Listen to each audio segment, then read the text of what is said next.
في ناس لما بتموت بتسيب وراها حكايات كتير، والراجل اللي هتكلم عنه النهاردة ما ماتش مرة واحدة، ده مات مرتين، ولحد وقتنا هذا محدش يعرف الجثة راحت فين. يلا بينا نشوف ايه الحكاية بتاعت الراجل ده. الشيخ حسن الجبالي كان راجل له هيبة ووزن من الصعيد، ما كانش حد يقدر يتكلم قدامه بصوت عالي، ولا حد يجرؤ يقاطعه في الكلام. مش عشان مجرم ولا قتل قتلة، لا لا لا لا، الراجل ده كان وراه أسرار، وكان وراه حكايات كتير محدش يعرف هي ايه. في اللي قال إن هو ولي من أولياء الله الصالحين، وفي اللي قالك لأ ده ساحر، وفي اللي كان بيترعب إن حتى يجيب سيرته بالليل.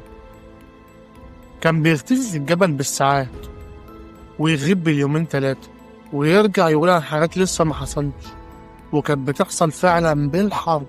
الشيخ حسن كان دايما اللي تعبان كان بيروح له، يا دوب كان يحط ايده عليه كان يقوم في ساعتها زي الفل. الناس حتى كانت بتسيب قدام بيته دهب وفلوس من غير ما يطلب، وحتى من غير ما يلمسها.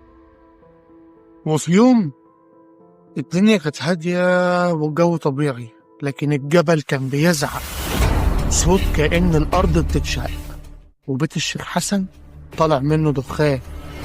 دخلوا عليه لقوه مرمي على الأرض جثة.